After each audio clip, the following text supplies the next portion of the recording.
Yay! You made it to another episode of the We Can Hustle podcast. My name is Shelby Ohlschlager, and I'll be your host as we dive into barrel racers, athletes, and just people of the world to share, motivate, and inspire us all to be the best that we can be. Together, we can hustle. Welcome, everybody, to the We Can Hustle podcast. Thank you so much for joining us today. We have a special guest with us, Lacey Piper, who is joining us from Southern Ontario as well, and she is an Intuitive Horse Woman. So we got connected just through Facebook, and I was really excited to hear that Lacey has signed up for an interview with us with We Can Hustle. So thank you for so much, Lacey, for joining us. And to get started, I wanted to get a little bit of a background to the work that you do and the calling that you have to be working with horses and also furthering the message of our intuition and how important and just the connection between the two. Well, that might take up the whole That's time. Okay. Being concise is not my specialty, but I will try. And really, that's like my life. So I'll try to condense it for everybody. We like long stories. It's okay. Okay. So yeah, thank you so much for having me. This is actually my first time on a podcast. I've been reached out to quite a few times and it just hasn't worked out. So this is really exciting and fun for me as well. And motivating for me to get my own podcast going for sure too. I've been really enjoying yours and just really grateful to be a part of it and sharing this message, right, about what we can do through our partnership with horses. So yeah, thank you for sharing your message and using your voice in this world. Yeah, thank you. Trying. And I can tell you that the horses really appreciate it as well. They just continue to push us on in this work. Yeah, so it started for me, this journey as a child. I was lucky enough to be like almost born in the barn. There's pictures of me as an infant out there, just loving on the horses. And I had, a horse crazy family who influenced me greatly. And I'm forever grateful for that. I got to try different elements of horsewomanship, and I did some shows with English and just branched out into different areas of it and experienced a few different things, which I'm really lucky and grateful for. It gives me a better understanding of the horses that I work with, right? So I really am absolutely obsessed with them and just so fascinated by how they function. And probably, I don't know if I chose this journey for myself or whether it was chosen for me, because I certainly have to be pushed at times and I've come away from it at times as well. But that wasn't a very nice time for me when I was away from horses, I got to say.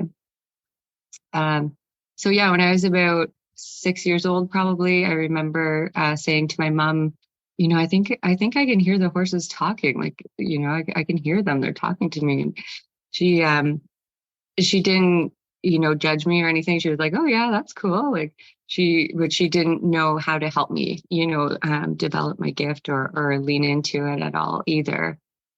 So I was just kind of left to my own devices with it.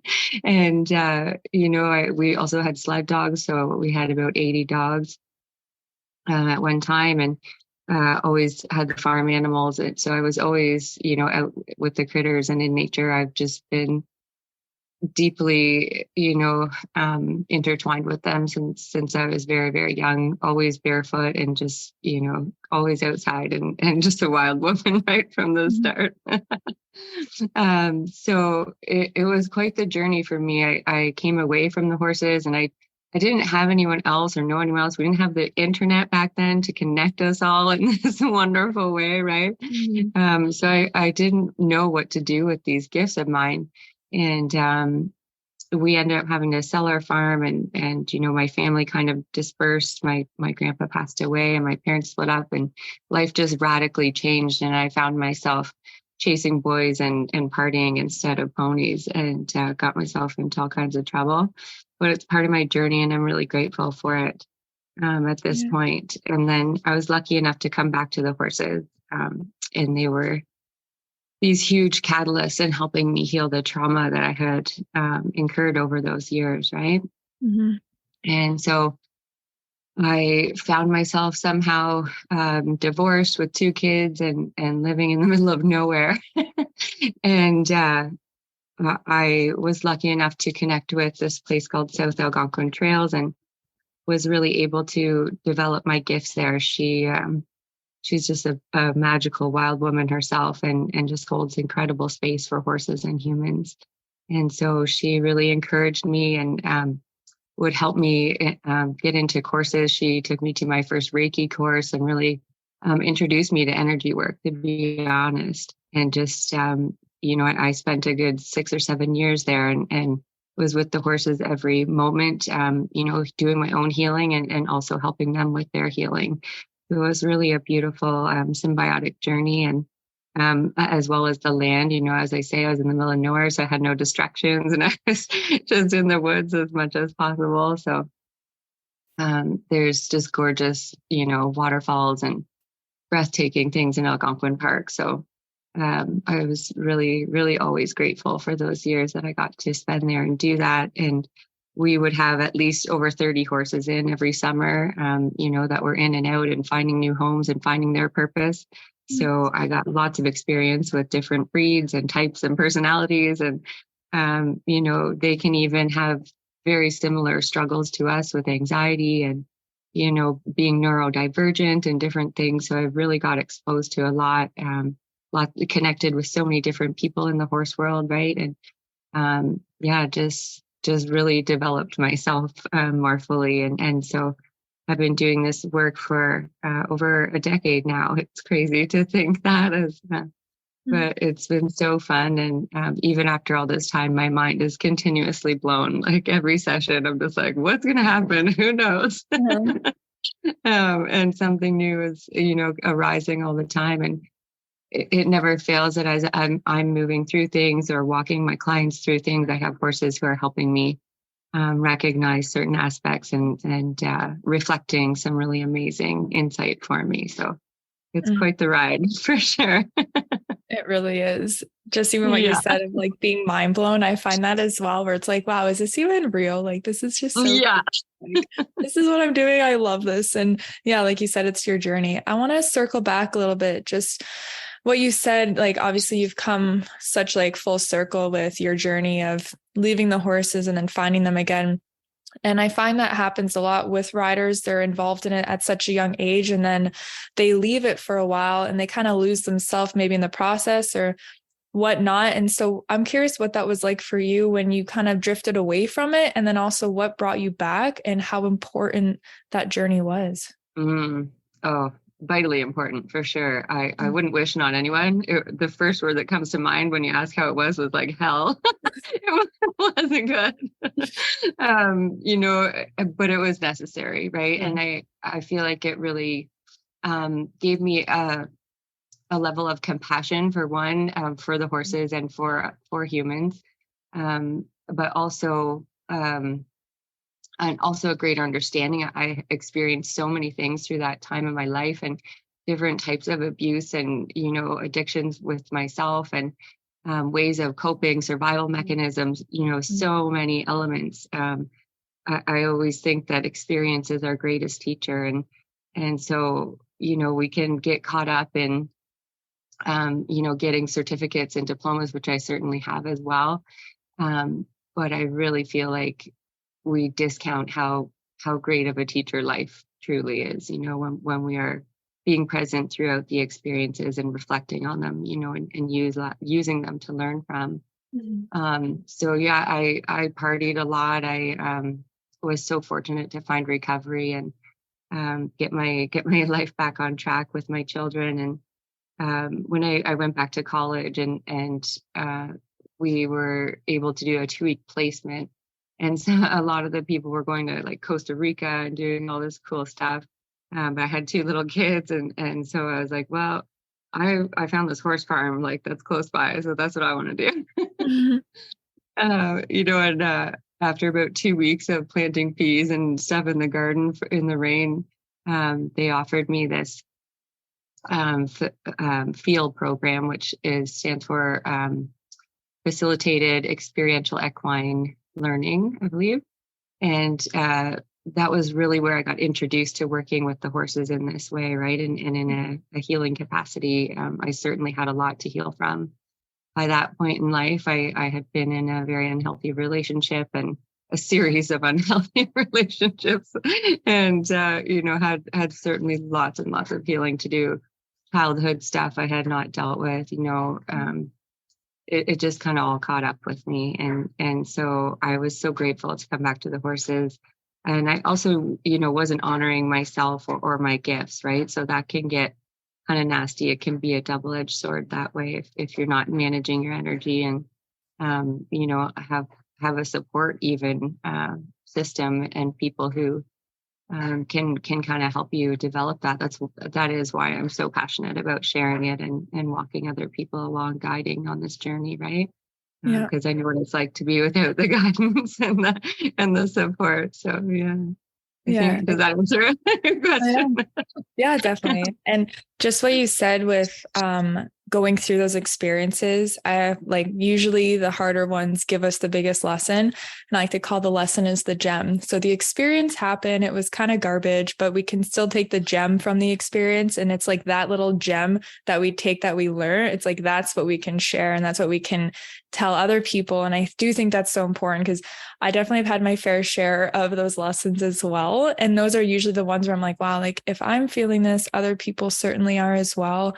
And just being big enough to want to share that message. So I definitely applaud you for doing that. And, just telling people, what it's like to go through that. So with the horses, I'm curious, you said you did the Reiki healing. How were you mentally? Like, were you ready and open-minded to all of this exposure of this type of healing work? Or was it like, what the heck is this? Like, what was that like? Yeah, it took me quite a while. I was, if you would tell me like 15 years ago that this is what I'd be doing with my life, I literally would have laughed in your face. I have fought it at times. I've been really afraid of it at times. And I think that that's a big piece of the puzzle for a lot of people who, may be avoiding this work or these parts of themselves. And there's good reason for that, right? It's not just our own stuff, but there's like stuff in our lineage, in our ancestry. There's also like thousands of years of patriarchy going on that has told us, not to be doing this kind of stuff. So it was a lot to work through for sure. But I do, like, the one thing I do remember from the Reiki class is like, 5 minutes in, I got my hand up and I'm just like, can I do this on horses? That was my only concern, right? And at that time, there wasn't anything like animal Reiki that I knew of. But yeah, I was all new to me at that time too. I had been on a journey of recovery and healing, and this had just been brought into my path at the right time and kind of laid out. The universe really had my back on it, and I couldn't really say no. So I just always try to be as open as possible. I love learning. I've always, been that way. And if I'm not growing and expanding, then I feel stagnant and yucky. I don't like it. So I'm always stretching myself in different ways. But I saw the benefit in it, definitely, and felt it, sitting there for 3 days with this group of people who were practicing this work and having it, done on me and practicing it with my friend who was there with me. There was, it's completely undeniable, the power of this magical stuff. And then just to combine it with my work that had been happening with the animals was so magical. And it's just been this really beautiful process of unfolding and continuous learning. I'm always doing, online courses and just learning and writing down my experiences and reflecting on them. And, the animals are just after me to share their stories these days. So that's been my main focus of trying to get going on maybe a book or something. Maybe that's my podcast to help share the stories of the animals. Yeah, that's beautiful. I'm curious, when you do some of this work, if you're, like exploring the Reiki with horses, can you walk us through what that is like? What that process is?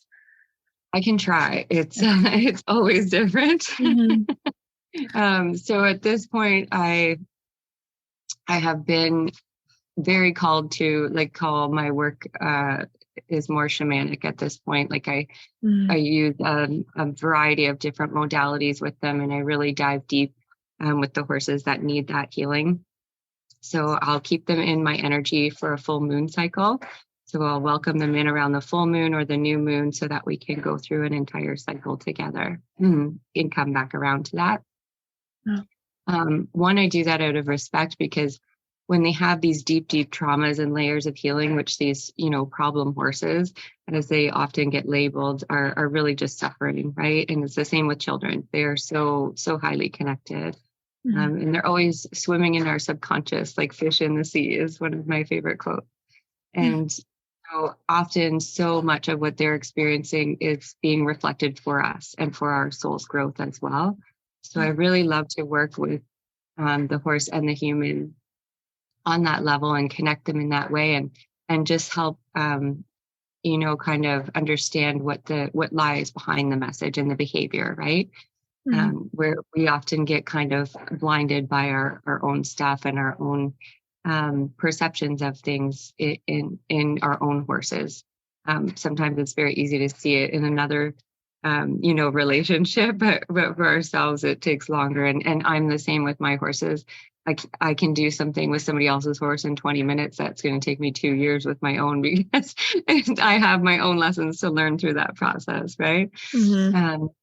So yeah, I'll keep them in. I'll do I like to do at least 3 sessions with them. So I'll introduce myself and we'll just do a little bit of energy work, just so they can get, acquainted with it, especially if they've never had Reiki or any type of work before. They can be a little bit apprehensive. And when they have these deep layers of trauma to heal through, it's intimidating, right? The same as us. We're not going to walk into a therapist or something, or an energy healer the first time and just be like, okay, here's everything. Let's do this. And it's never like a one and done process either, right? And I love to remind people healing is a continuous journey. So I'll do a little intro and just feel them out, see how they want, are receptive to the work, and if they're ready to heal. And they usually warm up in no time. Once they feel the Reiki, they're like, oh yeah, this is good. Like I'm in, kind of thing. But it's like peeling back layers of an onion or whatever, right? It does take some work. So I'll just feel them out and see what they're ready to do. I will often leave them with my 2 mares energetically. Some people are like, what do you mean? Well, they're just hanging out there in spirit form with my horses, right? And I can see that. And my girls will really help support me in the work and make the other horses feel very supported, right? And let them know that it's a safe space and the stuff that we're doing is safe. So that's very helpful. And they help me so much. They're, if I'm missing something or if something is, not getting my attention, they're very good about, they're very clear with their messages. So it's always helpful. And sometimes the horses just feel more comfortable working through them than with a human if they've been very traumatized with humans, right? Wow. So, and then we'll get into a deeper session. I work through their chakras. I will often take them down to the woods and play my drum. I have a little, healing hut down there, and I light fires, and I find the horses will often ask me, some of them, to go down and play my drum. I've had past life experiences come up through that process, where they show me that, they were a horse of a shaman, or they were themselves a shaman in a past life. So they really resonate with that setting, the music, the drumming and the fire. And often they just want to hang out there and do their own healing as well. And I'm just holding that space for them to do that. So it's really quite beautiful. I'll get all kinds of messages. I cry so much through this process. I feel everything. I get messages in all kinds of different ways. I'll have visions. I'll have words, or clear stuff coming through in all the ways. Often a lot of visions. They'll show me energy lines throughout their bodies, like energy meridians, and where they're disconnected and where they need help. I'll see all their chakras and how they're working and which ones need attention the most. I've had traumas, all kinds of traumas, like this one horse had lost a foal out in the wild, pretty, graphically. And it's pretty brutal out in nature, right? So she was holding on to a lot around that, and she asked me to release the soul of the foal back to her people, which she was on native land. So I witnessed all this, and that was one of them where I was like, holy shit, okay, like it's really happening right now. But she was pushing me. She was a very strong mare, and she was like, you know what you're doing, I need you to do this. I'm like, okay. So the animals are always, spurring me on and really helping me with this work. They even will bring animals in. They'll be like, she can help you. It's really funny. So yeah, we can get into all kinds of stuff in that middle session. And sometimes that has to be broken down into a few. They will say, that's enough for today. If they've had a really big release and a big layer, peeled back, then they're like, hey, come back in a few days. I'm good, kind of thing. Let me process this. And then I'll check in again. I'm delivering all of this as I go. I usually do voice notes with people so that they have it to go back to, and it's all recorded, and they can go. And I'll do cards as well sometimes along with it. So just to help the people kind of connect the elements and the messages for themselves as well. And then we do a follow-up session afterwards. Near the end of the moon cycle, or even a few weeks afterwards, when everybody's had time to process everything, and just do a check-in and make sure everybody's grounded and feeling themselves. And I love hearing, the miraculous changes that they've witnessed in their horses over that time, and just fills my heart so much. So it makes it all the tough stuff worth it when you get to that point. And just the beautiful confirmation, right? Always people are like, holy girl, like, how did you know that? One time I did a reading on a horse in Belgium, and it didn't speak English. I didn't even think of that. And I was like, oh, we have a language barrier. Okay. So they just worked through me with a lot of feelings, and I was able to convey everything. And the owner was just absolutely blown away. It was really cool. Wow. That can almost that makes me emotional, even just hearing that story of like your step 2 process. It's like, that's just incredible that you're able to give that space and actually just to provide that type of support for these horses. And, that's just so cool. When you're getting this horse before and after, what are some of the things that actually happen, like that are noticeable? Just like behavior, like what are some of the all kinds of things. It's so fun. That part is the best. I love getting testimonials, and I try to post them as often as possible because I just feel like it's a really awesome way for people to see things from the client's perspective as well, right? Because I can only share from my side of things. Mm-hmm. So I did one for a friend who does this work as well. And so she was able to really pick up on all the subtle changes that had happened physically as well as energetically and behavioral. That's usually the biggest one, is that the behavior changes. Sometimes they'll like blow out abscesses. Like I had a girl was like, oh my God, you are like so magical. The horse was gibbled, like you couldn't even walk when I got there. And we did some really big releasing. And she messaged me a few days later. She's like, he blew a giant abscess and he's like back to 100%. Like, thank you so much. Oh, wow. That's awesome. And sometimes it's quicker than others, right? Mm-hmm. So the other girl, she was able to notice like all kinds of fascial release and like we keep in touch. We're pretty good friends. So it was like over the stretch of a few weeks, she really noticed different changes in her body, in her horse's body, and how she was carrying herself. Definitely behavioral wise, she was able to put weight back on her feet and just like do different things. And when they're comfortable, of course their behavior is going to change, right? Yeah. When they are carrying all these traumas and different layers, it comes out through the body. Same with people, right? So often we are so unaware. We pop Tylenols for our aches and our pains, right? But it's our body's way of trying to get messages through to us. And so that's what the Reiki is, essentially working with your body in a metaphysical way to kind of, dig into the underlying messages that the body's trying to convey. So, yeah. Wow. Is there anything when you're getting a horse back, or just if someone wants to start exploring this type of work themselves on their horses, is there anything or any advice that you'd give either for people that are starting out, or let's say someone takes their horse back after you've had it for this cycle, that we can kind of keep honoring them and supporting them in that way? Yeah, definitely. I just got a little community going on Facebook. It's called the Intuitive Horse Wombmanship community, which is just a little free thing just so that we can all connect and, help support each other through this process. And then that's a huge part of the work that I do. I run some online circles and groups, and work with people on, one-on-one so that I can help them to develop their own gifts and just support them in this journey with their horses. It's such an honor for me to be a part of. I sometimes have to hold myself back a little because I want to help everybody and just stay connected with everyone all the time, but it's hard, right? And especially doing the work takes a lot of energy as well and time, so I have to be mindful of that.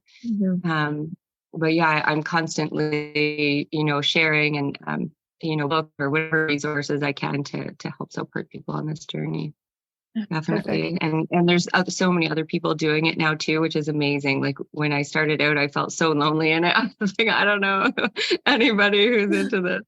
And now there's like a whole community out there. So it's pretty amazing. I think definitely the horses are appreciating the work that you're doing and then everyone else. And it's really starting to give the horses a voice in that way, which I do think it totally is new. And it's really awesome to see, and seeing so many people trusting their gifts and just honing in on those gifts that you had. Like you said, they really are gifts and they're ours to honor and to share and, to use to advantage for us, others, our whole society.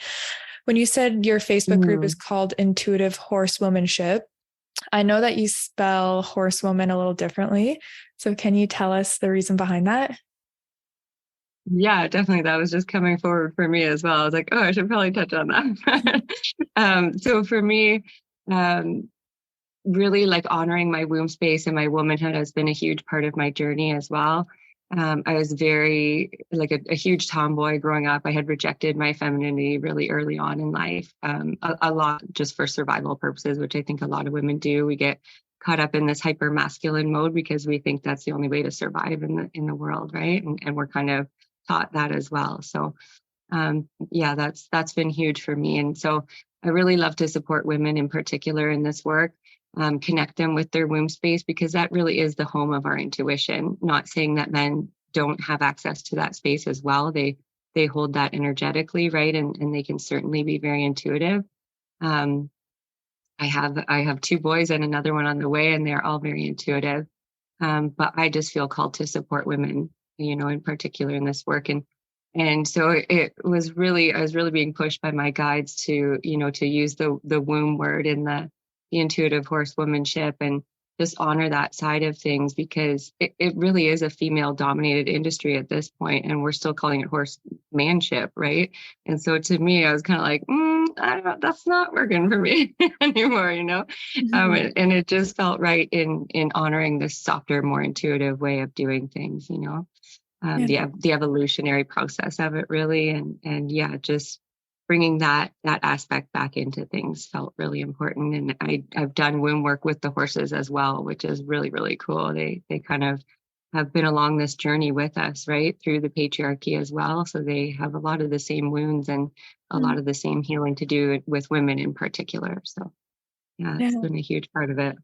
That's true. I never really thought of that. Just horses and their purpose. They're been used probably a lot more aggressively and rough in that way.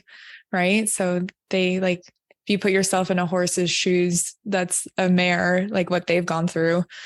It would be probably pretty traumatic throughout the last 100 years. Just talking about the masculine energy versus feminine, you just mentioned growing up for survival. And I think just in society in itself, I do feel there is a shift where we are starting to honor the feminine side and our feminine energy and having to portray that and put that out into the society, and also just who we are, like tapping more into the feminine side. So what was that like for you, just doing that? Because I know that can be hard for women to actually realize I don't have to be that go-getter, that overachiever to have a place in society anymore. Oh, you're hitting me hard with that one. Yeah. I think Yeah. a lot of people feel that because like you said, that's been going on for the last hundreds of years. And we all like I feel that as well. Like this new type of work where it's more of the feeling, it's the connection, it's not the status, the achievement, the the how productive you are and whatever. So Yeah. Yeah, I guess like it really started for me, like I think I was about 12, and I was getting into shows. I was riding at a fancy barn, and my coach was like training for the Olympics, so she was pretty intense and very achievement driven, obviously, right? And I was never that way, honestly. I just wanted to hang out with the animals. I never really cared about winning anything. That was not my goal. Um, and so it kind of ruined it for me. I went into a few shows, I think, and I just didn't like the pressure. I didn't like the clothes. I didn't like any of it. It just wasn't for me. And it kind of got me away from it, and just life circumstances as well. But it took me a long time to the birth of my son really, woke me up and put me into my intuitive space in a whole new way that I had never experienced. And just kind of really woke me up to um, the true miracles that our body is capable of. As women, it's really, really amazing. And I'm so much more awake through this pregnancy. I was pretty young with my other ones. And they, were my catalyst. So I wasn't as aware. But with this one, it's been such a cool process, and so much healing has transpired already. But it took a lot. And as I say, layers, right? Where it's been years of peeling back layers of trauma and belief systems, and so much self-work for sure to get through that process. And so now I'm like living a pretty feminine life. I do catch myself. My default is still to go to this hyper masculine place, but I'm very quick to recognize it now, and remind myself that I don't have to function in that way. And I've been able to attract a really divine masculine energy into my life with my partner by honoring the feminine parts of myself. So he's, support me and hold space for me to step into my womanhood on a deeper level as well, which has been really beautiful. And certainly the horses, right, are always teaching me how to be a stronger, sassier woman. And I have this 4-year-old Percheron cross who's very strong and sassy, and she just does not put up with any patriarchy. So anything I had left to heal, I feel like she has sprungboard me through this the last couple of years. There's always more, but she's been a very beautiful mirror for me, and taught me so much about just owning my power unapologetically, and really stepping into this space more fully. So yeah, it's been a huge, long journey. I could go on about that for a while. It is. It's an incredible journey. And I often think that as well, just about our bodies. Like every month we have a cycle, like, you're honoring the moon cycle, but even as a woman, we have our natural cycles. And I just think it is quite incredible that we don't have to control it. We just experience it. And I think that is part of like the letting go of just really honoring our experience and letting our body do what it's going to do, and us kind of giving it the space to even do that without us having the judgment, the things like all the things that we can put on ourselves. It's like just letting our body really work and function in its natural ways. Yeah, the moon cycle has been huge, and like just honoring my cycle. I used to just drink coffee and push myself through it. And now it's like, well, not now I'm pregnant, but before it was like, I really learned how to honor that process and give myself a day or a few days to like really just honor it. And, yeah, you are going through something pretty big here. Yeah, right. And not have guilt about it, and not feel like, oh, well, I should be doing this, I'm supposed to do that. Like, who am I? And I saw this thing where I was just saying how women really aren't designed to work 9 to 5 just because of our hormonal levels and everything's going. And yeah, it's like we're supposed to be here, we're supposed to do all this stuff, but then it's like that doesn't really work for our actual physical self, like what our body's telling us to do. So yeah, it's really lovely that our society is becoming so much more aware and accepting, of this kind of thing. It's really beautiful to see. Yeah. And that's from us, right? From us standing up for our bodies and sharing. I'm pretty open about that stuff. And if it makes you squirmy, I think that's funny because we all came from a womb space. That's where we all started. So. Yeah, like this is the circle of life here. Yeah. Exactly. I'm curious, I have a few more questions before we go, but I'd like to know, so when you're doing some of this work and you said how it's really draining of your energy, what are some of the ways, or if you find yourself, let's say in your not self, like you're getting drained, you're kind of leaning away from who you are, what are some of the things that you'll do to ground yourself just to get more aligned with who you really are? Yeah, that's a full-time job. Just the staying grounded part for me. Yes. I can be naturally I'm a Libra, so I'm very airy and kind of blow around with the wind a little bit. So I really have to have a very strong grounding and clearing practice. And I know all about it. If I don't do it, even for a few days, my body is like sluggish and heavy, and I just feel tired and out of alignment. And I'm like, ugh, what is this? I don't like this. So yeah, spending time in nature is absolutely a necessity for me. I try to make stick to my rituals, especially in the morning and the evening is really important for me. So I'm usually up with the sun and honoring the land as soon as I wake up. I have a sacred spiral on our property here now. We run a healing homestead here. So that's been a really awesome way for me to deepen into my traditions and just build relationship with the land here. So we have a river down at the edge of our property. So I usually go down there every morning and honor the land and the animals and just get myself grounded and aligned and ready for the day. And then I do the same at night. If I don't make it down there, I have a little ritual I do after feeding all the animals, and I say thank you and give all the energy I've been in contact with back to the earth at the end of the day. I have to meditate like every day. If I don't, I know all about it. And I just really have to live in a certain way. I've come to understand, I have tried so many times to like force myself, to fit in and stay at a society's pace. And I don't work that way. I end up in the same burnout place every time. So I really have come to accept that I run on sacred speed and I just have to do things that way, and that's okay. And I'm always fully supported by the universe when I honor that. So yeah, it's definitely just a constant practice and learning as well. That's beautiful. Honoring yourself and just letting go of what you think you're, the need to, the have to, or like, I'm supposed to. It's like, this is your timing. It's happening how it's supposed to for you. And you're doing the stuff that you feel right. And I feel that as well. Like once you start doing something, like for me, it was doing yoga was really a catalyst of my evolution within just, connecting to myself and learning about me, and then in turn learning about the world.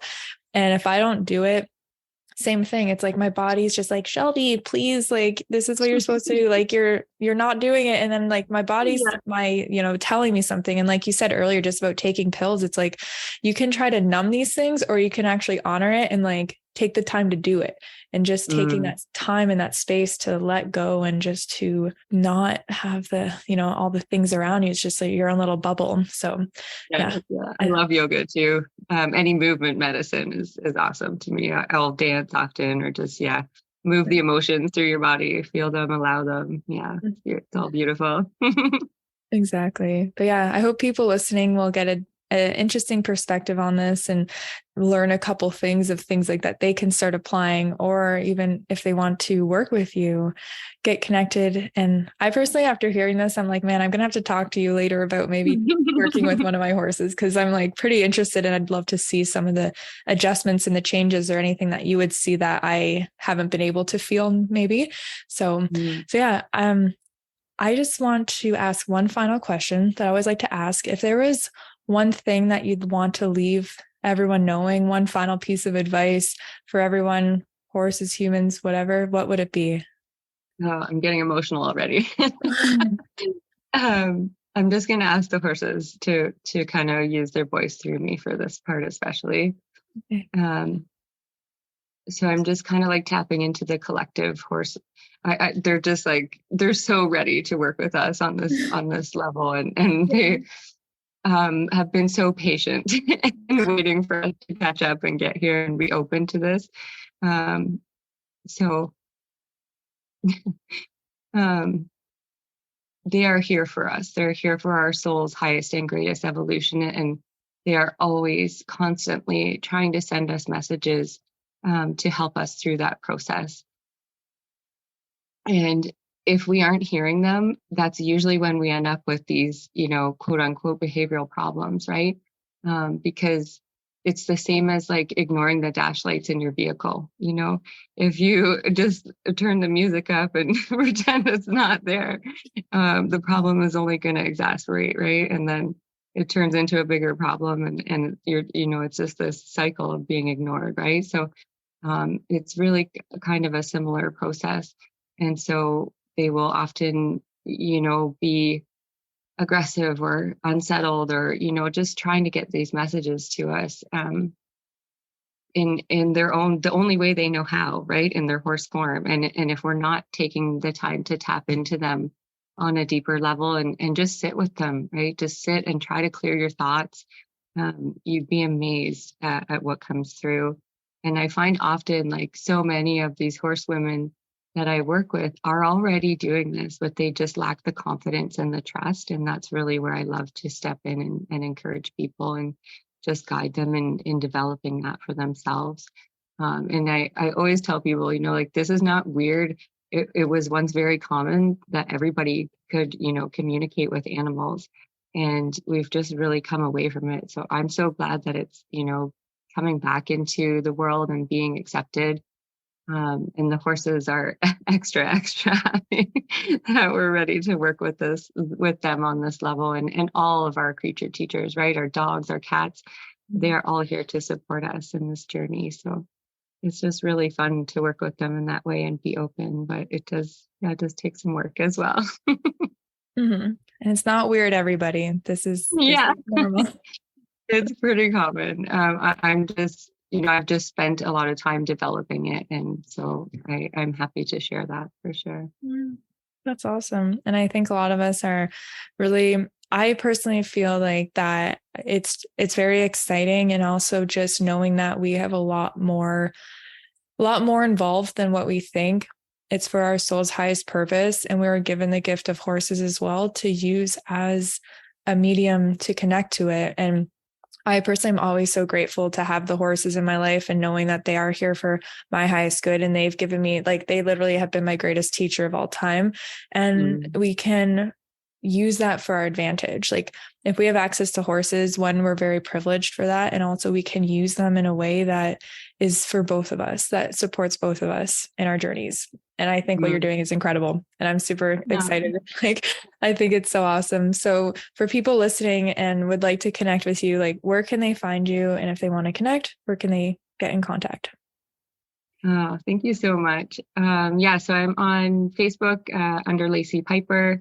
I have the Intuitive Horse Wombmanship community on Facebook.